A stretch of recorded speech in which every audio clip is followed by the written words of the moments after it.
Perkenalkan, nama saya Amirul Faris dengan NIM A11 2022 14258. Kali ini saya akan mempresentasikan materi pertemuan tes yang bertemakan upaya pemberantasan korupsi. Indeks persepsi korupsi Indonesia tahun 2020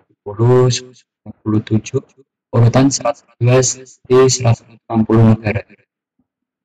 Pengertian UU 31 tahun 1999 tentang PPK, setiap orang yang secara melawan hukum memperkaya diri sendiri atau orang lain atau suatu korporasi yang dapat melakukan kewenangan negara atau perkebunan negara.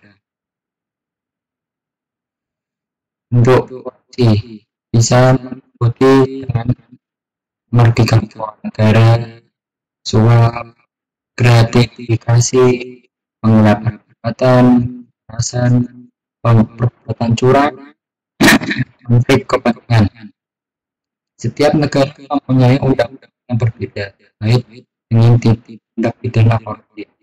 Menurut UU nomor 31 per 1119 UU 20 garis miring 2001 terdapat tujuh kelompok pidana korupsi SPT, TSP di atas. Semua jenis tersebut merupakan delik yang diatur dari KUHP pasal 1 ayat 1 sub B UU nomor 3 garis miring 1. Klarifikasi korupsi. 1. Individual corruption dilakukan individu. 2. Corruption korupsi dilakukan oleh aparat dalam sehari-hari. 3.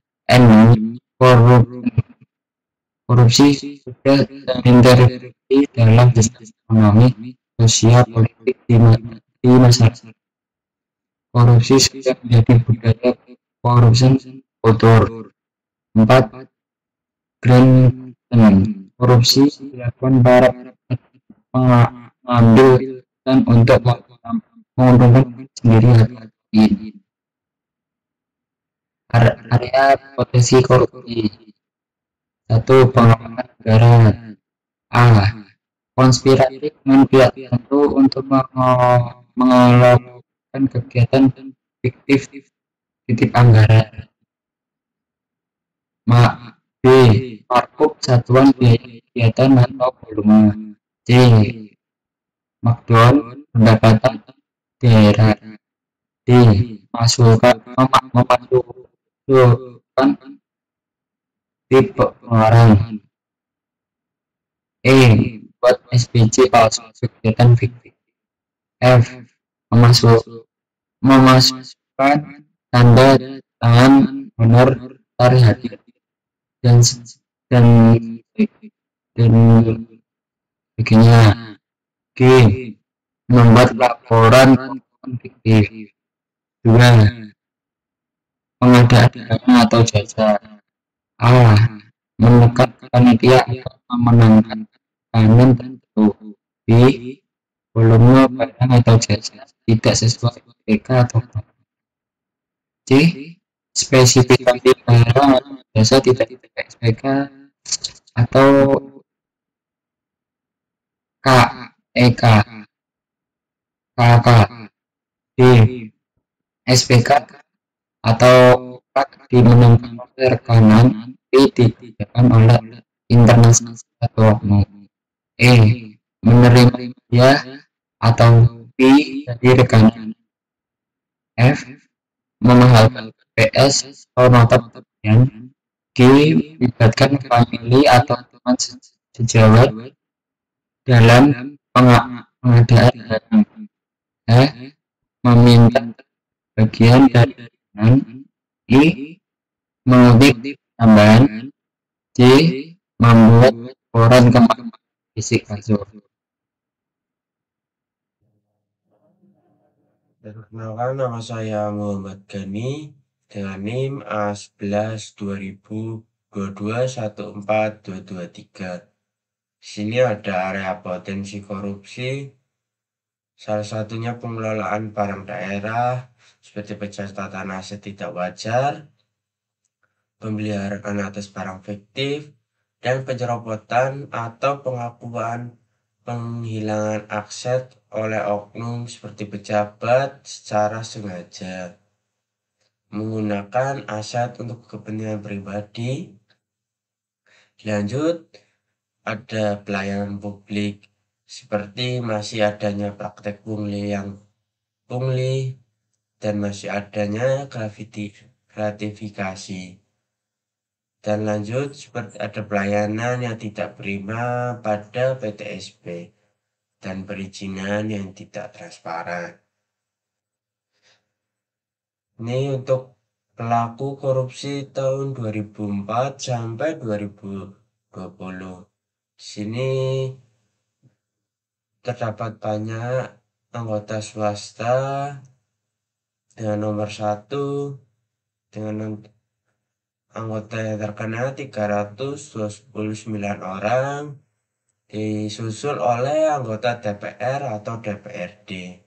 Lanjut ada pejabat LSM, ada bupati, kepala kementerian, hakim, gubernur, dan pengacara, jaksa, komisioner, dan koperasi tetap besar.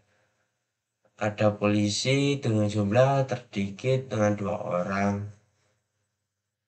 Di sini total ada 1.268 pelaku korupsi di tahun 2024 sampai 2020. Ini fakta korupsi di Indonesia berdasarkan latar belakang pendidikan. Hingga 2015, 86% pelaku tindak korupsi yang ditangani oleh KPK adalah lulusan perguruan tinggi. Di sini perguruan tinggi sangat besar sekali. Dari tahun ke tahun, perguruan tinggi menjadi nomor 1 terus-menerus. Lanjut, jenis tindak korupsi seperti penyuapan dengan jumlah tertinggi. 2, ada pengadaan barang dan jasa. 3, penyalahgunaan anggaran. 4, pencucian uang, pungutan liar, dan perizinan, dan merintangi proses hukum. Semua jumlahnya sekitar 1.122. Sini ada beberapa penyebab korupsi seperti sifat serakah, ada sebuah peluang kesempatan untuk korupsi sehingga kita memilih untuk korupsi karena peluang yang cukup bagus untuk melakukannya. Ada exposure atau pamer.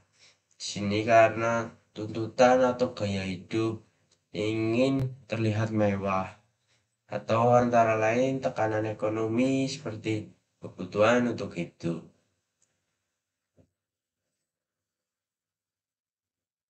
Penyebab korupsi di sini menurut Donald R. Christie seperti ada sebuah tekanan atau pressure, ada peluang, ada rationalism.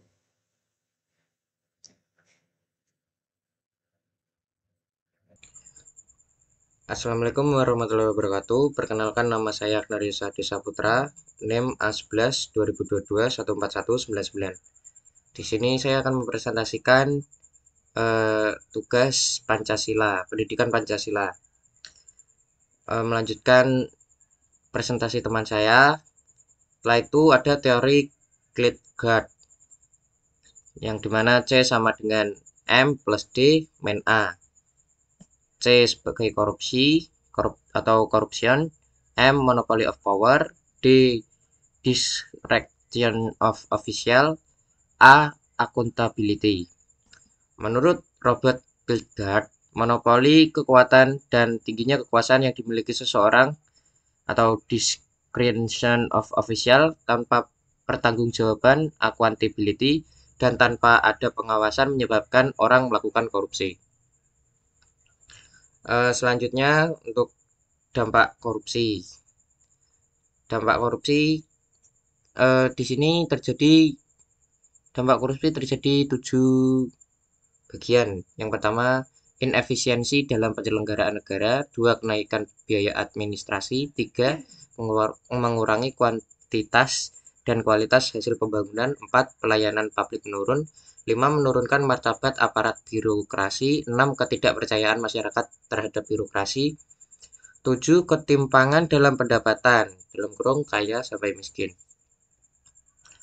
Selanjutnya ada red flag korupsi. Dalam red flag korupsi terjadi oleh pegawai dan manajemen. Dalam pegawai, terjadinya perubahan gaya hidup, terjadinya terlibat hutang, perubahan perilaku, tingginya perputaran pegawai, menolak mengambil cuti, tidak ada pembagian tugas yang jelas. Di manajemen, enggan memberi informasi pada auditor, keputusan didominasi individu, lingkungan pengendalian lemah, mempunyai saldo rekening yang tidak wajar, transaksi besar di akhir tahun, fiktif, sampai serap anggaran, kontrak jasa konsultasi yang tidak ada hasilnya, banyak dokumen hilang atau fotokopian tidak lengkap.